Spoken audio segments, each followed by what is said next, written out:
algunos no se han conectado, reciban una gran bendición, como decimos siempre, de la ciudad del Espíritu Santo, Esparza, Costa Rica. Les damos la bienvenida a una nueva aventura, a un nuevo proceso que es estudiar sobre el reino de Dios.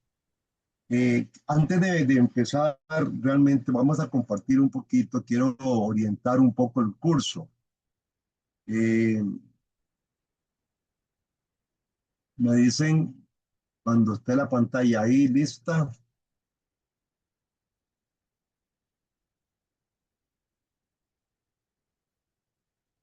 Ahí ya aparece. Ok, muy bien. Don Brian, usted es de Colombia, ¿verdad? Sí, señor, yo soy de Colombia. Bienvenido, un placer. Quería conocerlo. Vamos a iniciar. Sean bienvenidos, de veras. Tenemos hermanos, ahorita se conecta una doctora de Honduras, tenemos al hermano Edwin de Nicaragua y los demás son ticos. Por ahí Jason se va a conectar ahorita, me acaba de mandar un mensaje. Para poder orientar sobre el curso, bueno, el curso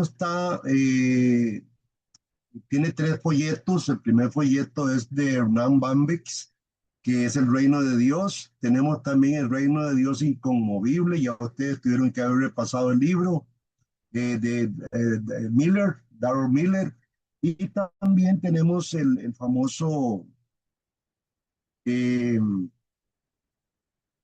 el famoso libro de orientación. Aquí vamos a tener los objetivos, van a ver el objetivo principal o general va a ser definir a través de las escrituras el reino de Dios para aplicar su voluntad en la tierra.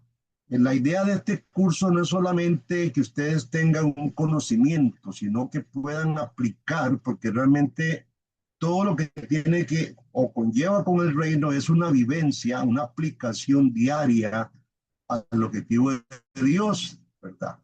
Tenemos los objetivos específicos, vamos a trabajar tres objetivos específicos. Eh, Perdón, analizar las referencias bíblicas claves que definen el reino de Dios y procurar identificar sus características, fundamentos, manifestaciones, tanto en el antiguo como el nuevo, más que todo en el nuevo, interpretar el reino de Dios en el contexto del ministerio de Jesús, comprendiendo sus enseñanzas, las parábolas que son muy importantes. Vamos a revisar una, y la implicancia para la vida cristiana. ¿Cómo puedo aplicar yo esto a la vida cristiana? Y el número 6, que es un objetivo que buscamos en este curso, es aplicar los principios del reino de Dios a las situaciones prácticas de la vida cotidiana y comunitaria, promoviendo una vivencia coherente en en la voluntad de Dios divina sobre la tierra. El contenido del curso son 8 lecciones. La segunda lección vamos a ver el plan global. El tercero, el punto de vista recto. Cuarto, practiquemos las matemáticas del reino de Dios. La definición de la grandeza es el quinto.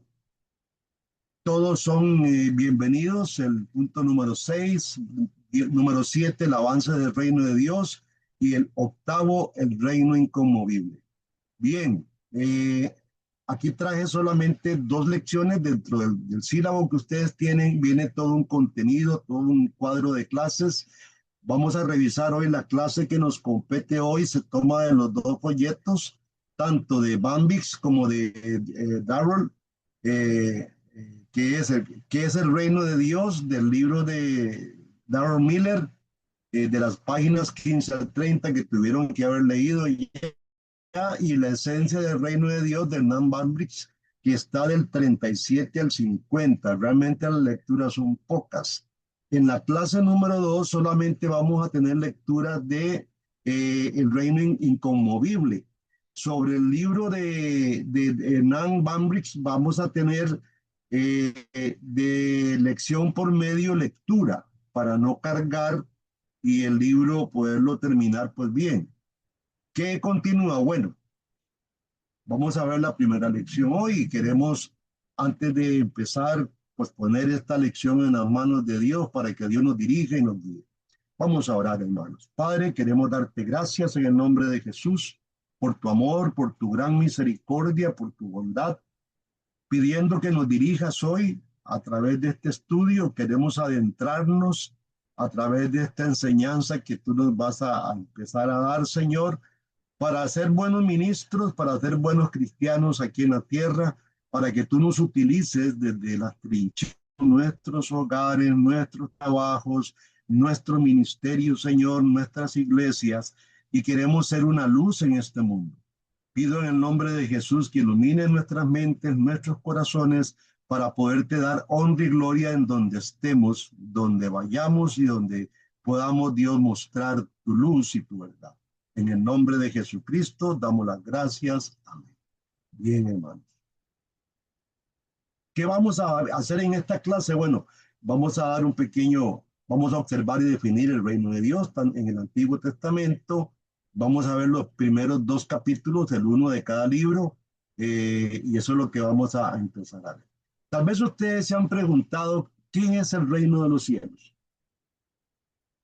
Recuerden que los judíos no podían decir Dios, por eso en el Antiguo Testamento lo que se dice, y es más, la palabra no aparece en el Antiguo Testamento, pero aparece una figura. Esto es como el Espíritu Santo, que no aparece la estructura ni la palabra, perdón, Trinidad, pero son existentes, son notorias, visibles en el Nuevo Testamento. Yo sé que hay mucha confusión, mucha gente no ha entendido o no comprende aún en las iglesias qué es el reino. Y realmente el reino es el mensaje básico y central de Jesucristo cuando llega a la tierra, arribando a la tierra y no más mandando a su heraldo, que era Juan el Bautista. El diálogo de ellos realmente era arrepentido porque el reino de los cielos se acercaba. Era importantísimo entender esto. ¿Por qué realmente tiene que venir un reino? He dado algunas enseñanzas sobre la importancia de entender el Edén. El Edén fue realmente ese pequeño reino, un reino perfecto, bueno en gran manera, todo lo que había era bueno, ese reino era perfecto y bueno, y que tenemos que quedar claro, donde había una coexistencia armoniosa, santa, pura entre Dios y esa humanidad que Él crea. Resulta que vamos a ver ahora en la parábola, un enemigo siembra una semilla y todo este reino sufre un golpe. Y esto es lo que Jesús vino a restaurar realmente, a restaurar un reino para habilitar nuevamente el gobierno de Dios y esa relación armoniosa de Dios con el hombre en la tierra. Y a eso nos vamos a adentrar. Bien, la palabra reino de Dios o reino de los cielos, como dije, no aparece, pero en la figura del Nuevo Testamento aparece la palabra basileia, que es una palabra que está denotando realmente eh, un reinado, denota una fortaleza, un dominio, una autoridad. Se refiere tanto al territorio gobernado por un rey como la autoridad o gobierno del rey.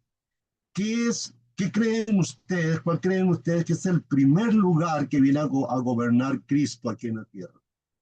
Muchos están creyendo que es Israel. Muchos están creyendo bueno, hasta la fecha creen que Israel es el lugar donde, pero el lugar donde Dios viene a gobernar es nuestro corazón. Y es ahí donde el reino de los cielos se asienta. Por eso el reino de los cielos es vivencial, es toda una vivencia la que tenemos nosotros en cuanto para entender el reino de los cielos. El reino de los cielos está entre vosotros. Era Cristo mismo y Cristo quería que nosotros moráramos en Él o Él en nosotros, que hay una correspondencia aquí muy interesante. Ahora, en el Antiguo Testamento, mucho menos que la palabra aparece la palabra Malkut, la palabra Malkut exactamente, y es el Malkut Chamaín, lo que aparece en este lugar, en el Antiguo Testamento, y esta palabra da la idea de un reino que se expresa principalmente a través de términos, perdón, de autoridades, reinados, de un rey, de un territorio, de súbditos, y en el Antiguo Testamento realmente la figura de territorio sí era literal. Israel era el territorio de reinado. Y habíamos hablado en otras ocasiones que Israel ocupaba un lugar muy importantísimo en todas las vías mercantiles de aquella época, tanto de norte a sur como de este a oeste. Israel era un punto de convergencia. Israel fue puesto ahí en ese lugar como una estrategia soberana de Dios, porque Israel tenía que mostrar a todas las naciones, no tenía que ir. Recuerden que ahora en el Nuevo Testamento el gran llamado de Jesús es ir a las naciones. Pero Israel no tenía que ir, era ahí hacer modelar, ahí presentar realmente, exhibir los dones de Dios, exhibir la imagen de Dios, exhibir todo lo que de Dios había en ese pueblo. No fue así, los pactos fueron quebrados y por eso Israel tuvo que ser echado totalmente de la tierra. Ahora, para poder entender estos textos o estas ideas, vamos a ver un texto aquí que está en Segunda de Samuel y leo para ustedes. Quiero que leamos juntos para que podamos entender que lo que se trata ahí no es de decir, el reino de los cielos, sino que era una figura que venía a gobernar lo que en el lugar preciso, que era nuestro corazón, porque es espiritual, pero también es futuro y es físico, es terrenal. Dice Samuel, 2 Samuel 7:12. Y cuando tus días sean cumplidos y duermas con tus padres, yo levantaré después de ti a uno de tu linaje, el cual procederá de tus entrañas, y afirmaré su reino. Él edificará casa a mi nombre y yo afirmaré para siempre el trono de su reino. Yo le seré a él padre y él me será mi hijo. Y si él hiciere mal, yo le castigaré con vara de hombres y con azotes de hijos de hombres. Pero mi misericordia no se apartará de él como se aparta. Como la aparté de Saúl, la quité de delante de ti y será afirmada tu casa y tu reino para siempre delante de tu rostro y tu trono será estable eternamente. Estas palabras son dichas a David, pero aquí mismo en estas palabras se está profetizando a algo, al hablar que era eterno, está dando alguna característica de este reinado que iba a surgir. Dios quería reinar en los hombres a través de un rey, y ese es el modelo que vamos viendo en el reinado. Ahora, Isaías 9:7, quiero que también vayamos a través de la Biblia. Ahorita vamos a examinar el libro de Herman Bambrich y de Darren Miller. Pero en Isaías 9:6 se nos dice, porque un niño nos es nacido, hijo nos es dado y el principado sobre su hombro, y se llamará su nombre admirable, consejero, Dios fuerte, Padre eterno, príncipe de paz, y lo dilatado de su imperio y la paz no tendrá límites sobre su trono de David y sobre su reino, disponiéndolo y confirmándolo en juicio y en justicia desde ahora y para siempre. El celo de Jehová hará esto. Ya se viene aquí perfilando que va a haber un reinado, un imperio de alguien que va a venir. Y más atrás, bueno, le llama a Emanuel y le da todas las características de cómo va a ser este rey. En las visiones que tiene Daniel, que es uno de los libros que más hemos estudiado, vamos a ver Daniel capítulo 7, versículo 13. Quiero crear una plataforma sobre textos bíblicos para poder entender de dónde es que viene el reino de Dios. Dice Daniel 7:13, miraba yo en la visión de la noche y aquí con las nubes del cielo venía uno como un hijo de hombre, que vino hasta el anciano de días y le hicieron acercarse delante de él y le fue dado dominio, gloria y reino. Y aquí es donde empieza el Malkut. para que todos los pueblos, naciones, lenguas le sirvan. Su dominio es dominio eterno, que nunca pasará, y su reino uno que no será destruido. Ahora nos encontramos, aquí hay una plataforma de un rey que iba a venir, por eso cuando hablamos del reino tenemos que hablar de un rey. O sea, el primero en mostrarse al venir a la tierra es el rey, y el rey va a establecer un reino. Las parábolas juegan un papel importantísimo, y ustedes el domingo pudieron ver esto, en la comprensión de lo que es realmente el reino. Y las parábolas de reino tienen un doble efecto. Por un lado es una revelación, y por otro lado es algo que está velando algo, está cubriendo algo para que no sea visto. Esto se halla de acuerdo con todo el carácter y la modalidad de la revelación del reino puesto de manifiesto en la venida de Jesús. Ahora, vamos a ver un poquito el secreto, porque ustedes van a revisar algunas parábolas, vamos a ver el secreto. ¿Para qué eran las parábolas? Yo hice una pregunta el domingo sobre las parábolas que vimos, ¿dónde fue que Jesús la habló? Jesús habló en parábolas tanto en Israel, recuerden el territorio dividido, pero también habló parábolas en Judea. Y es muy interesante ver el carácter de cada parábola, como en Judea, perdón, en Israel, que es Galilea y todo esto allá, Zabulón, Neftalí, todo esto donde empieza el ministerio de Jesús, habla de unas parábolas interesantísimas. Pero en Judea las parábolas del reino son fuertes, porque están más que todo lanzadas a los grandes maestros. Ahora, el Salmo 78, versículo 2, nos da un panorama de qué es, para qué sirve la parábola. Dice el Señor: en parábolas abriré mi boca, hablaré enigmas desde de la antigüedad.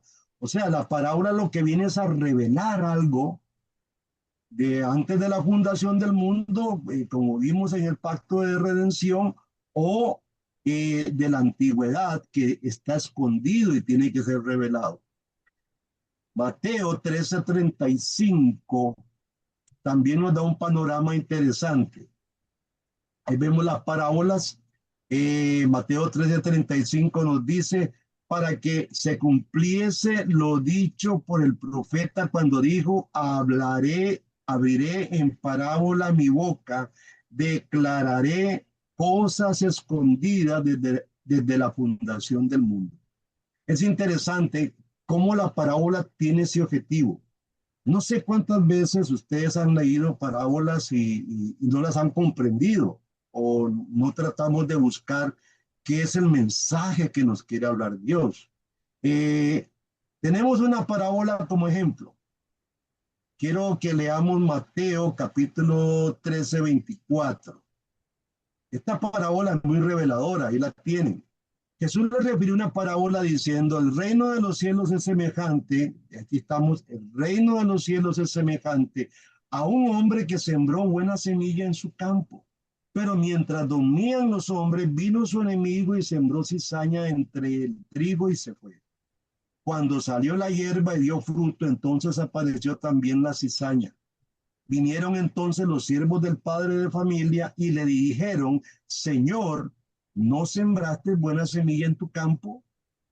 ¿De dónde pues tienes cizaña? Y les dijo: un enemigo ha hecho esto. Y los siervos le dijeron: ¿quieren pues que vayamos y la arranquemos? Él les dijo: no, no sea que al arrancar la cizaña arranquéis también con ella el trigo. Dejad crecer juntamente lo uno con lo otro hasta la siega, y al tiempo de la siega yo diré a los segadores: recoger primero la cizaña y atarla en manojos para quemarla, pero recoger el trigo en mi granero. Es interesante cómo aquí está dando las bases de la fundación del reino. Interesante porque la parábola tiene algunas preguntas, no la entendieron porque tenía el objetivo de no ser entendida para los de afuera, pero realmente Jesús después les da una explicación a ellos mismos, que era para ellos, para que la entendieran. Y entonces vemos los elementos aquí, vemos al sembrador. ¿Quién era el sembrador? Era Jesús, el Hijo del Hombre. El mundo era el campo Vamos a tratar de entender un poco esta parábola. La buena semilla, y aquí es donde está lo bastante excelente, la buena semilla son los hijos del reino. Las cizañas son los hijos del enemigo. El enemigo es el diablo mismo. La cosecha es el fin del mundo y los segadores son los ángeles. Mire, en esa parábola se contiene desde el principio a fin, desde cómo se inició todo hasta un aspecto escatológico de cómo va a terminar el reino. Ahora, ¿cómo empezó todo esto? Bueno, el hombre quedó dormido. A veces decimos que la mujer fue la que embarcó al hombre. No, es que el hombre se durmió, el hombre tenía que estar con su compañera, cuidándola, porque era tarea de él cuidar y velar por el reino. Estaba también a su cargo cuidar de su esposa. Y yo creo que el reino hoy nos manda también a cuidar y amar a nuestras esposas como Cristo ama a la iglesia y entregarse por ella. Pero en ese momento, ese hombre Adán se durmió, vino Satanás, sembró la buena semilla y aquí salen los dos hijos, los hijos del reino y los hijos del maligno. Génesis capítulo 3, versículo 15, ustedes lo conocen claramente. Dice el Señor, le dice la serpiente, figura de Satanás, dice que la mujer tendrá hijos, la simiente de la mujer, él va a poner enemistad con la simiente de los hijos de Satanás. Interesante. Cuando Satanás empieza a tener hijos, bueno, se empieza a manifestar esto con los dos hijos, Caín y Abel. El hombre toma del árbol del bien y del mal, así que el hombre produce cosas muy malas y cosas buenas. No las produce como Dios lo hizo, sumamente buenas, pero sí buenas en un sentido.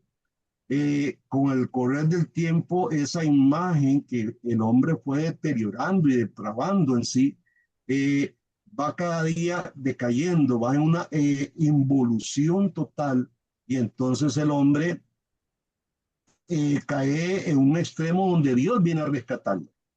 Como hablaba por ahí el capítulo 18 de la confesión belga, ¿verdad? El gran amor y la misericordia que Dios tuvo de ir tras el hombre. Cuando el hombre huía de la presencia de Dios, Dios salió al encuentro de él para rescatarlo, porque eso fue lo que hizo, rescatarlo. Le puso, el hombre se puso higueras y Dios los cubre con pieles. Es todo un simbolismo que enseña el plan, es un micro protoevangelio, un micro contenido ahí de toda la historia. Bien, vamos a seguir ahora. Cuando tengan preguntas, por favor, me las van a hacer. Bien, ahora vamos a ver un poquito el libro. Ustedes ya han leído, por eso lo mandé de antemano, el libro de Hernán. Y en el primer capítulo, para este hombre, el reino de Dios representa la unidad perfecta de todos los bienes morales, superando el caos y la disolución del pecado. Para Hernán, el reino realmente es una unidad perfecta de todos los bienes morales. Recuerden que Dios creó al mundo sumamente bueno. Todo el bien moral se destruye cuando el hombre corrompe la imagen de Dios en él. Y eso es lo que viene a ser el reino de Dios para Hernán. Eh, Recoge toda la unidad perfecta para recuperar al hombre. Y no solamente eso, sino que supera esta representación de Dios de unidad, supera toda la disolución del pecado. Es un reino de personalidad y esto es una de las cosas que no sé si ustedes al libro le pusieron al leerlo, le hicieron sus filtros, porque él habla de un tema interesante que al final del libro vamos a hablar de la clase, el reino de personalidades libres. Es interesante. ¿Por qué de personalidades libres? Porque Dios, y se los voy de antemano, el reino consiste en que Dios va a reinar en tu corazón. Así es como funciona esto. Dios no, el plan de Dios no es habitar en el mundo, o sea, gobernar el mundo, sino gobierna a ese hombre que es el que va a expandir como las parábola de la semilla de mostaza que va a hacer crecer este reino. Es el agente que va a ayudar al crecimiento, a expandir, y así fue en los primeros días después de Pentecostés. Los apóstoles fueron a expandir esto. Por eso, primeramente, Cristo quiere reinar en tu corazón. Y esto es lo que le absorbí yo a este escritor cuando dice que el reino de Dios representa la unidad perfecta de todos los bienes morales, superando la disolución del pecado en un reino de personalidades libres, porque Dios vino a liberarnos. Y eso es interesante, donde cada individuo alcanza su pleno desarrollo en armonía con la comunidad. Y este es el objetivo de la iglesia. Mucha gente ha confundido que el reino es la iglesia. No, el reino no es la iglesia, es la iglesia somos los habitantes de este reino.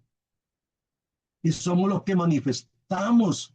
Por eso Jesucristo le dice a usted, usted la luz, vosotros sois la sal, porque somos los que manifestamos esta verdad del reino. Queremos tal vez dejar un poco la simpleza de que Cristo vino a salvarnos.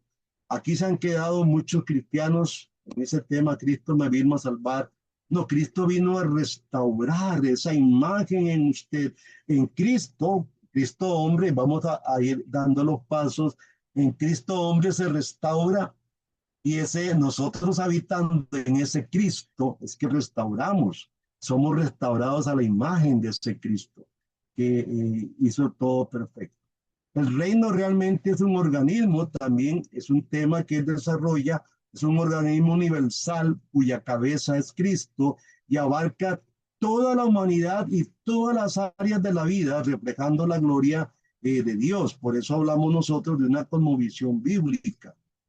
Cristianos que solamente se integran en la iglesia, es que manifiestan, no, nosotros manifestamos esta gloria de Dios y manifestamos este reino en el trabajo, en el hogar, en nuestras relaciones, en nuestros estudios, en todo lugar. Es un hombre nuevo realmente. Por eso, para poder entrar al reino, y hoy tuvimos la lectura devocional de San Juan capítulo 3 del 1 al 15, recuerdan, para poder ingresar al reino hay que nacer de nuevo. No podemos ser parte de un reino siendo personas añejas con costumbres que no son las correctas. Por eso la moral del reino y la ética del reino tiene que ser practicada en nosotros. Ahora, ¿cuáles fueron los puntos principales de este hombre? Bueno, vamos a ver. El reino de los cielos para él es espiritual, número uno, es eterno, incluye en esa eternidad y en esa espiritualidad todos los bienes morales, como dije ahora, es terrenal y es celestial, y están en perfecta unidad los dos sentidos, es futuro y es presente también. Y para eso tenemos un texto muy interesante como es Lucas 17:20. Vamos a pasarlo aquí. Lucas 17:20 dice, preguntando a los fariseos cuándo había de venir el reino, Dios les respondió y le dijo, el reino no vendrá con advertencias, ni dirán, helo aquí, ni helo allí, porque he aquí el reino de Dios está entre vosotros. O sea, Jesús se apunta hacia sí mismo, dice, el reino de Dios está entre vosotros, aquí está el reino, porque el rey es el que manda, el rey es el que dicta leyes, aquí está el reino con ustedes. También Romanos capítulo 14, versículo 17 dice, porque el reino de Dios no es comida ni bebida, sino justicia, paz, gozo en el Espíritu. Con esto no quiero yo lastimar a otras agrupaciones que dicen, mire, es prohibido comer. Yo veo constantemente en las redes sociales que es malo comer esto, que es malo que la mujer se pinte, que es malo esto, que es malo aquello. El reino de Dios no consiste en eso. Dios viene a gobernar un corazón para transformarlo. Ese es el comienzo de todo, hermano. Dios quiere habitar en su corazón, ahí donde empieza el reino. Y Bambix, pues habla de este tema porque al decir que es individual primeramente y colectivo al mismo tiempo. Y esto, pues a mí me dejó este libro una enseñanza, al menos el primer capítulo me impactó de ver cómo enfoca él esto y lo complementa también Darrell Miller, perdón. Ahora, eh, tenemos claro que el reino de los cielos no es comida ni bebida, no es porque si usted come chicharrones, si usted come en Colombia, que es tan rico la bandeja paisa con esos chicharrones tan sabrosos. Mi hermano Abraham, que me imagino que usted se come esa bandeja paisa en Nicaragua, ni se diga los chicharrones, los vigorones sabrosos, ¿verdad? No consiste en esto, en comer o no comer, en beber o no beber esto, una buena taza de café, por ejemplo. No consiste en esto, consiste en justicia, que es rectitud, paz, gozo, que es lo que le falta a la iglesia. La iglesia está a falta de gozo hoy en día y, y ese gozo es en el Espíritu Santo. Ahora, el pecado como disolución es un tema que abarca Hernán Bambrich. El pecado desorganiza, dice él, y propaga el individualismo, al contrario, un individualismo enfermizo, extremo, mientras que el reino de Dios lo que hace es organizar y armonizar. Y él pues toca este texto aquí, dice Génesis 3:6, y vio la mujer que el árbol era bueno para comer y que era agradable a los ojos y el árbol codiciable para alcanzar la sabiduría, y tomó de su fruto y comió y dio también a su marido, el cual comió a sí mismo como ella. Entonces fueron abiertos los ojos de ambos y conocieron que estaban desnudos, y entonces cosieron hojas de higuera y se hicieron delantales. De las hojas de higuera son las religiones de hoy, que se ponen un montón de chicas para decir, mire, yo aquí me veo bien, ¿verdad? Eh, el pecado generó todo esto, un individualismo terrible. Romanos 5:12 también nos enseña, perdón, dice lo que el pecado produjo. Por tanto, como el pecado entró en el mundo por un hombre y por el pecado la muerte, así la muerte pasó a todos los hombres. Hay toda una disolución. Nosotros hemos realmente esa imagen divina que Dios puso en el hombre, la hemos desvirtuado, la hemos corrompido, hemos ofendido a Dios con nuestra vida. Ahora, viendo esta verdad, tratemos de entender lo positivo, que fue lo que vino a hacer Jesús. También Naman Briggs ve el reino como un organismo, el organismo universal cuya cabeza es Cristo. Dejó bien establecido como esa iglesia que es universal, no universalista. La iglesia que tiene que estar sujeta al Espíritu, que tiene que estar sujeta a la palabra y que tiene que estar sujeta a Cristo, su Salvador. Esa iglesia eh, es un cuerpo, es un ente orgánico. La palabra orgánico viene de organizar, hay todo un proceso, un principio, un fin. Eh, entonces, este organismo incluye personalidades libres y de diversas partes de la unidad. Ahora, Mateo 13:31 nos dice, otra parábola refirió diciendo, el reino de los cielos es semejante al grano de mostaza que un hombre tomó y sembró en su campo, el cual a la verdad es más pequeña de todas las semillas, pero cuando ha crecido es la mayor de las hortalizas, y dice, y se hace árbol y de tal manera que vienen las aves de los cielos. Podemos ver aquí cómo es el reino de los cielos, es un ente orgánico, único, integral, donde todos acuden a ello, que va en crecimiento, tiene todo un proceso de morir. Cristo tuvo que morir, tuvo que resucitar, usted tiene que morir, tiene que resucitar también a la nueva vida para poder ir creciendo, que el reino crezca en nosotros. Por eso cuando usted oye la oración dice, Señor, vénganos tu reino. Ese reino es que tiene que venir a mi vida, a gobernar mi corazón. Ahora, tenemos aquí otro texto también que nos va a ayudar, que es San Juan 15, nos va a ayudar a entender cómo el reino es orgánico. Dice San Juan 15:1, yo soy la vid verdadera y mi padre es el labrador. todo pámpano que no lleva fruto lo quitará, y todo aquel que lleva fruto lo limpiará para que lleve más fruto. Vosotros estáis limpios por la palabra que os he hablado, permaneced en mí, dice, y, y permaneced en mí y yo en vosotros, como el pámpano no puede llevar fruto por sí mismo si no permanece en la vid, así tampoco vosotros si no permanecéis en mí, dice, yo soy la vid, vosotros los pámpanos, el que no permanece en mí, yo en él, este lleva mucho fruto, porque separado de mí, nada podéis hacer. El que en mí no permanece será echado fuera como pámpano y se seca y lo recogen y lo echan al fuego. Pedid todo lo que queréis y os será hecho. Interesante. Y esto es, en esto he glorificado a mi Padre, en que llevéis mucho fruto y seáis así mis discípulos. Creo que la iglesia hoy no está preocupada en llevar fruto en una forma individual, que es lo que Hernán dice. eh, yo estoy dando frutos, estoy llevando el fruto, estoy ligado a esa vid para poder nutrirme de él, vivir, tener una vida orgánica. El reino es orgánico. No podemos ver,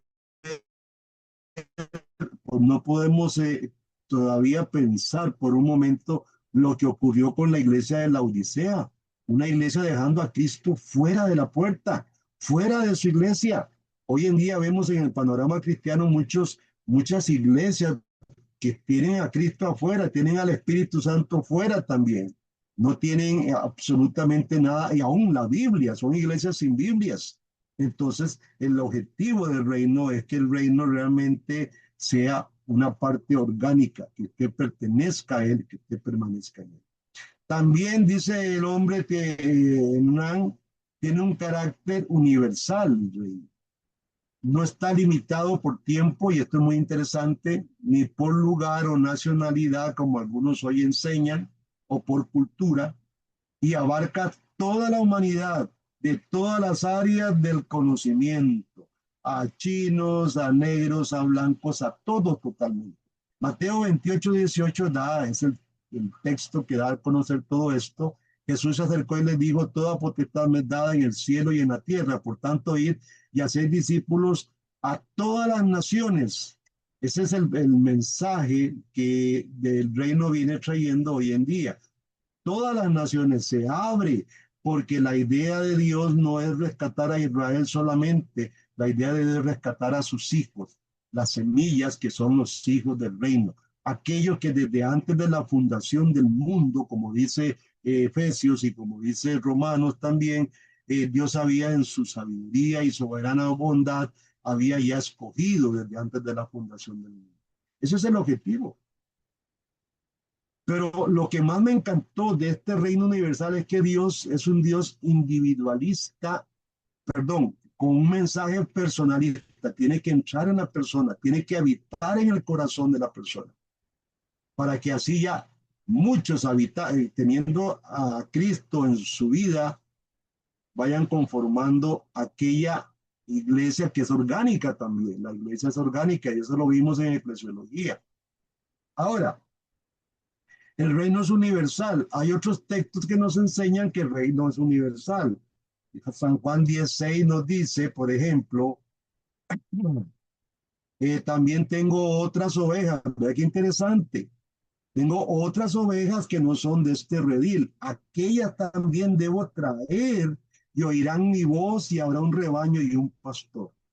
O sea, Dios está hablando aquí al pueblo judío, a los discípulos, que dicen: miren, tengo otra gente que voy a traer, y ahí está usted incluido. Usted está pensado desde antes de la fundación del mundo.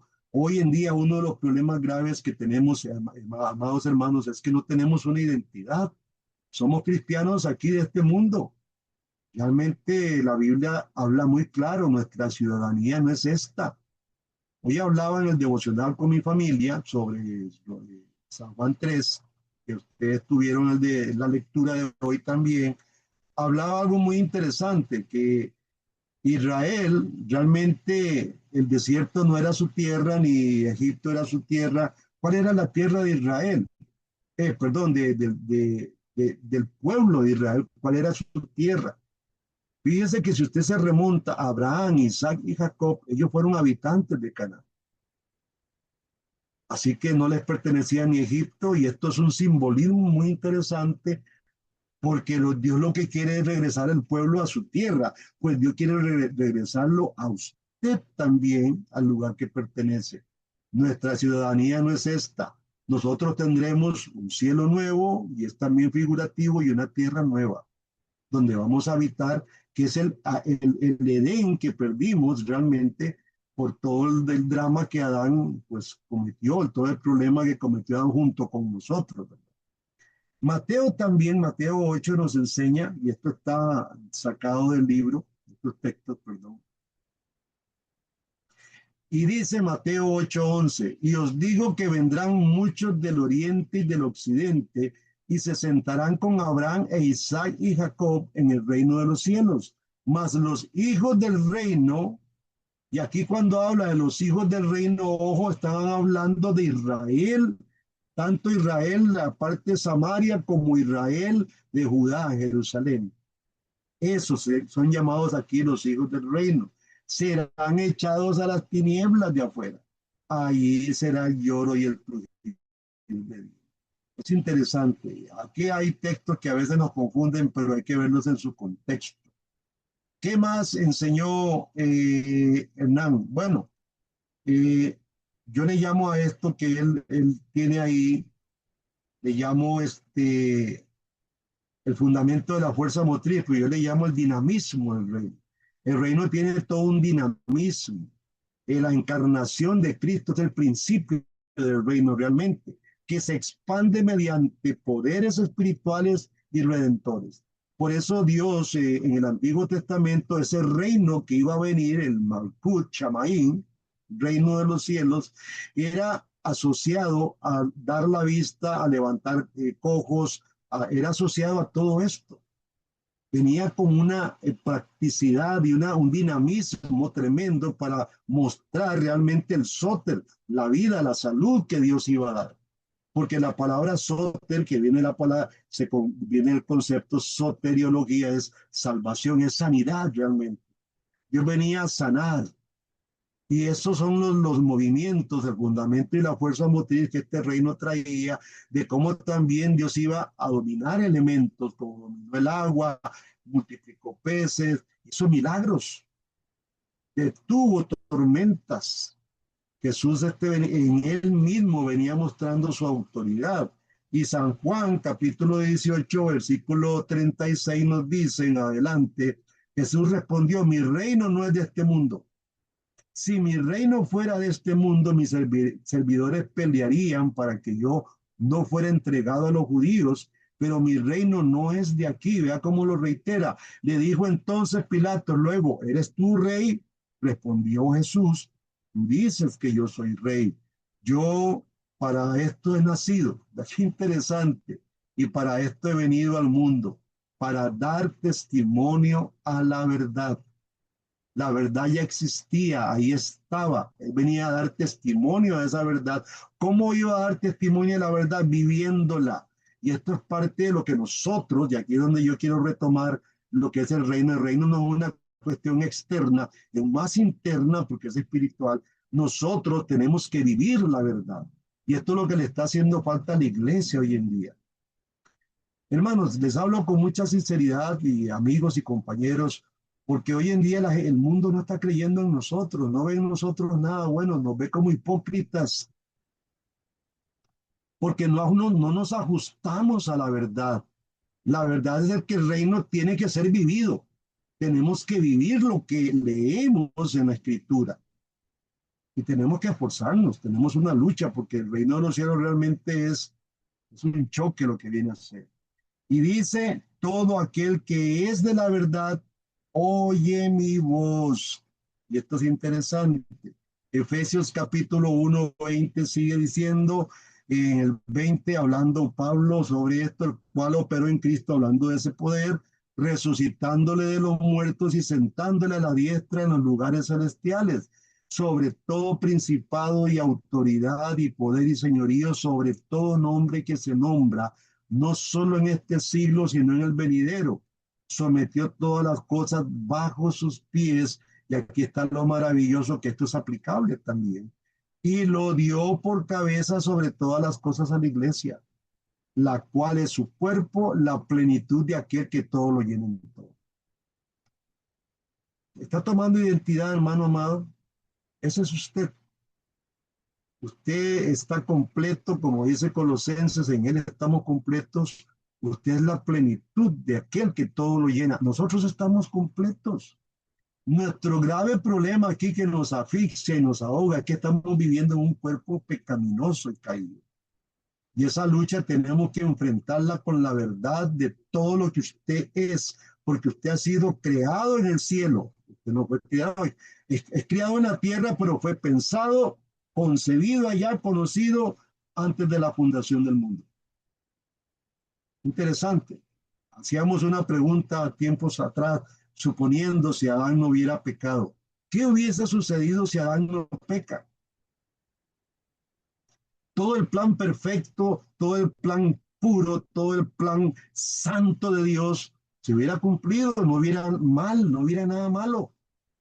Pero ocurrió un evento y Dios en la persona de Jesús viene a restaurar su reino, que es Dios le plujo, y es una cosa que soberanía de Dios, le plujo habitar con el hombre.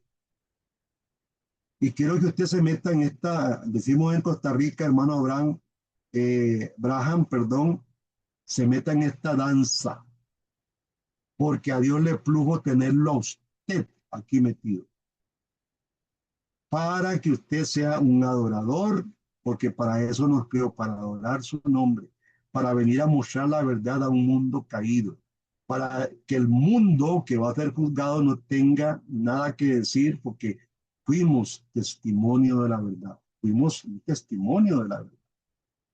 Apocalipsis también tiene aquí una connotación interesante. Dice, sometió, o Apocalipsis 11:15, el séptimo ángel tocó la trompeta y hubo grandes voces en el cielo que decían, los reinos del mundo han venido a ser de nuestro Señor y Jesucristo. Hay todo un dinamismo. Aquí podemos ver también cómo el reino es futuro. Hay un reino futuro, un reino presente. Me hicieron una pregunta, creo que fue el hermano Andrei, sobre esto, y no sé quiénes han leído el libro de Antonio Hockema. Yo tuve la dicha de conocerlo en persona. Antonio Hockema, en su libro la Biblia y el futuro, él habla de el ya y el todavía no, tomando este concepto de que el reino ya está aquí, pero todavía no se ha completado todo. ¿Cuándo se completa el reino? Cuando ya la maldad no exista, cuando aquellos manojos de cizaña sean recogidos y quemados. Esto es escatología pura. Cuando eso ocurra, ya el reino de los cielos será total, será completo. El reino tiene una naturaleza también, dice, y su naturaleza es una naturaleza de guerra. Allá los nicaragüenses saben qué es esto, mi hermano hondureña. Es de guerra esto. Como dicen ustedes, allá en Nicaragua es regio. ¿Verdad, hermano?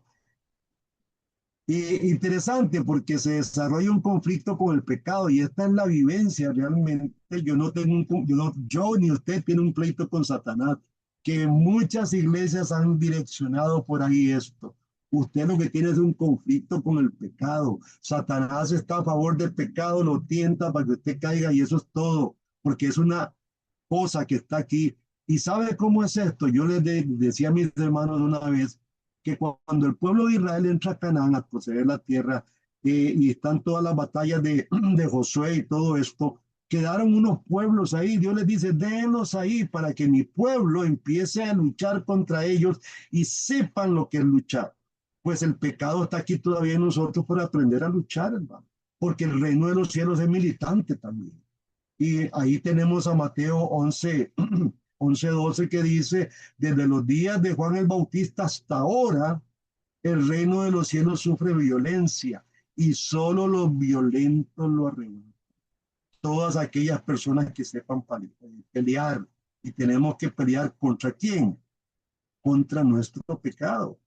Ahora, hay una serie de textos ahí que no quise nada más el reino de los cielos tiene una consumación y ahí hay un juicio final que está en Corintios capítulo 15, que es todo un tratado bellísimo.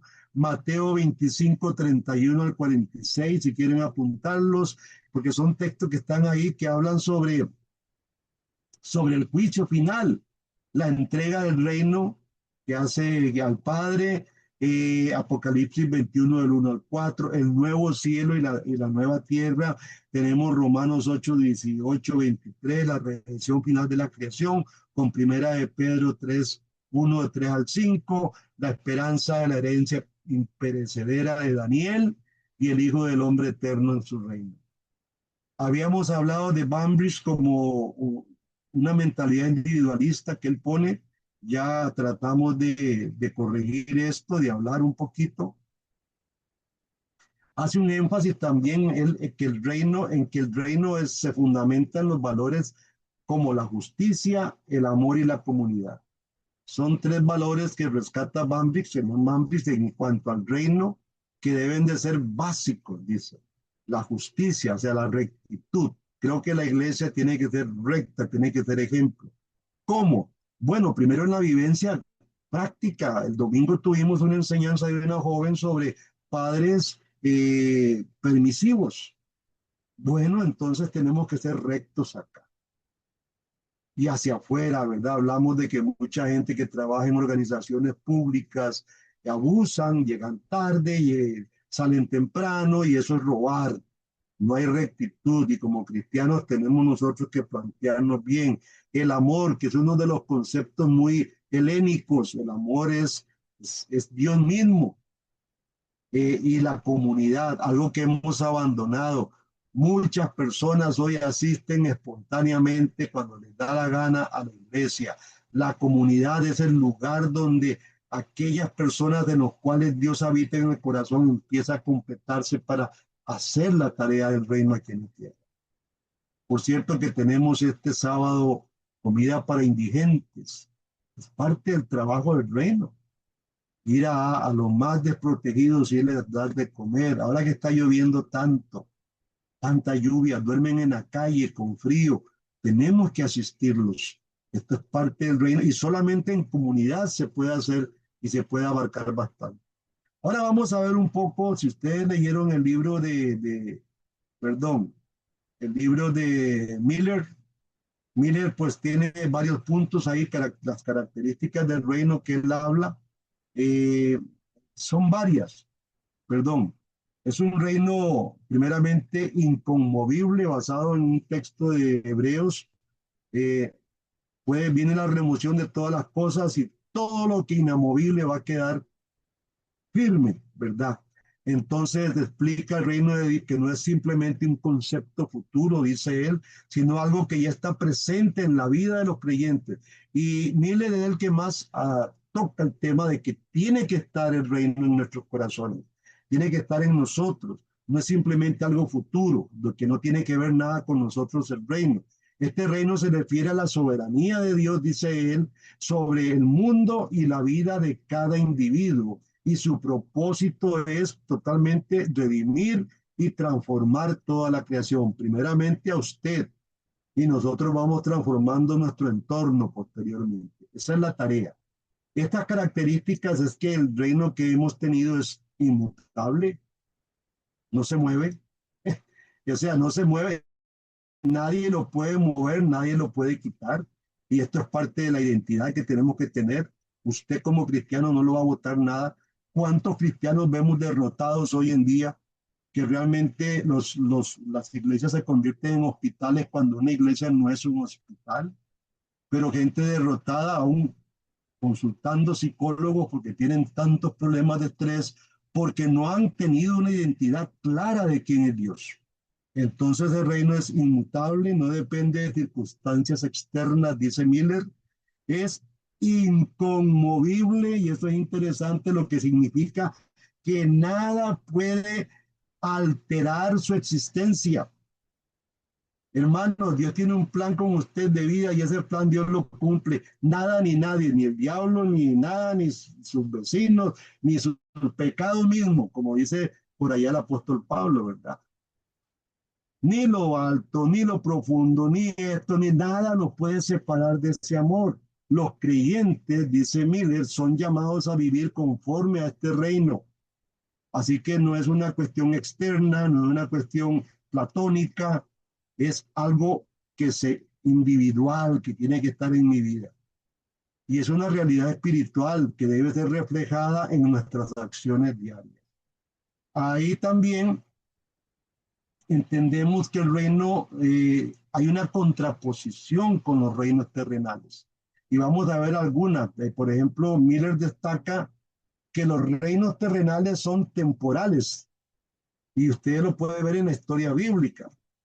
¿Cuántos reinos pudimos haber visto? Bueno, yo vi el reino acadio, el reino de Babel, el reino de Babel era de uno de los hijos de Noé, perdón, de, del malvado de Cam, ¿verdad? Hijo de Noé. Podemos ver a Nabucodonosor, podemos ver después a Darío y a Ciro, que fueron hombres que Dios usó, pero fueron imperios que oprimieron al mundo y caen. Y después vimos al imperio griego con Alejandro el Grande y vimos a los césares con los romanos. Y estos imperios antiguos, de ahí unos imperios grandes, el imperio de Pedro, ¿verdad? El imperio ruso, que ustedes tienen que algunos conocer de esto. Y todos estos imperios han venido y vienen decayendo y van a seguir decayendo.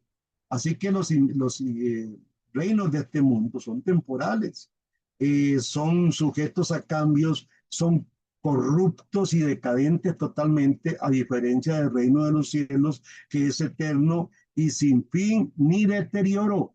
Es interesante cómo Miller habla sobre este tema. Habla sobre la soberanía de Dios. El reino trae soberanía.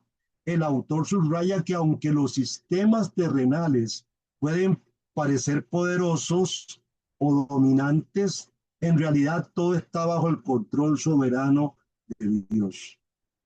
Así que no se asusten ustedes por los conflictos que pueden tener económicos. El mundo a veces el dólar sube, baja, hay problemas, hay guerras. Esto está todo bajo el control de Dios, no está fuera del control de Dios.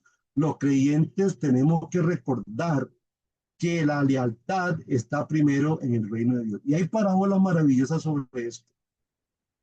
La lealtad es importantísima. No, los reinos temporales no hay lealtad de nada de ellos. Ahora, hay una misión que el creyente tiene, dice él. La primera misión es vivir en el reino. Los cristianos somos llamados a ser embajadores, como dice la escritura, de este reino. Nuestras vidas reflejan y deben de reflejar los principios y los valores de Dios. ¿De qué estamos hablando del reino de los cielos? Estamos hablando de nosotros mismos. Para que nuestro entorno y nuestras comunidades se alineen con la voluntad divina. Aquí tenemos lo que hablábamos la vez pasada de la fuerza centrípeta y la fuerza centrífuga. Israel tenía una fuerza centrífuga hacia adentro. Israel estaba estable. Toda la gente que acudía a Israel iba a conocer a Dios. Nosotros vamos hacia afuera. Somos centrípeta. Salimos a un mundo. Nos mostramos las excelencias y los dones de Dios en nuestras vidas. Mostramos la imagen de Cristo en nosotros. Hacia afuera y hacia adentro también las dos funciones están, porque en la familia tenemos que ser buenos maestros de la verdad. También habla de una transformación integral de este escritor. No solo trata de predicar el evangelio de la salvación, sino de transformar todos los aspectos de la sociedad, educación, economía, política, a través de los valores del reino.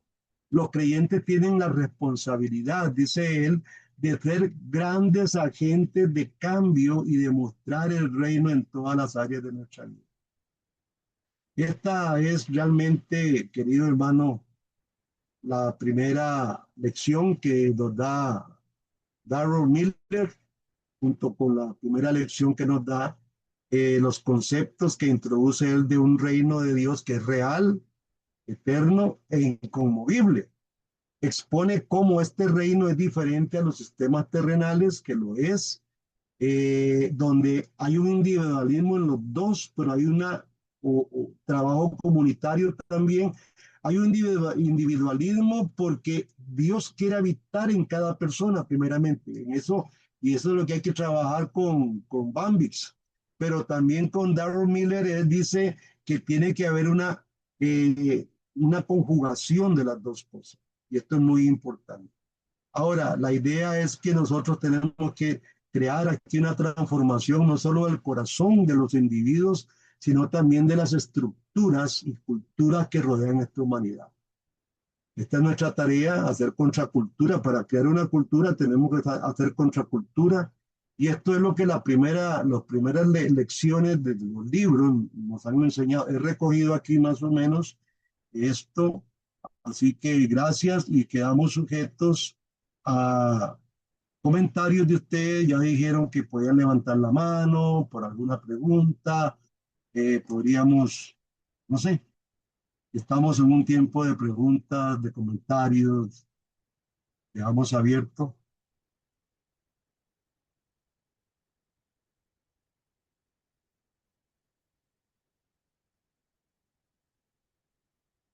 todas las preguntas del mundo.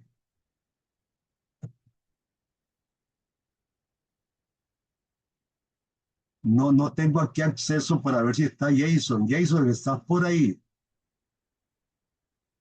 Mi amado hermano, ¿cómo está? Muy buenas Uy, qué noches. abrazo. Un abrazo a la distancia, hermano. No, Que igualmente, todos. hermano, yo por acá lo saludo. De verdad que ha pasado mucho tiempo desde la última vez que lo he visto. A usted y a la hermana Leo también. Un abracito y un saludo muy fraterno desde acá, desde Medellín. Desde Medellín, que pues también ha estado haciendo calorcito por acá, así que hace falta por allá, ya que mencionó que estaba haciendo lluvia por allá. Sí, los estimo mucho y los quiero mucho y, pues realmente espero que todo esto para mí es muy importante. Por ejemplo, la parte a mí me gustó mucho la parte en la que usted habló acerca de las parábolas, de cómo estaban divididas en temas de que para Jerusalén y Judea nunca lo había visto, pues realmente no lo había visto así.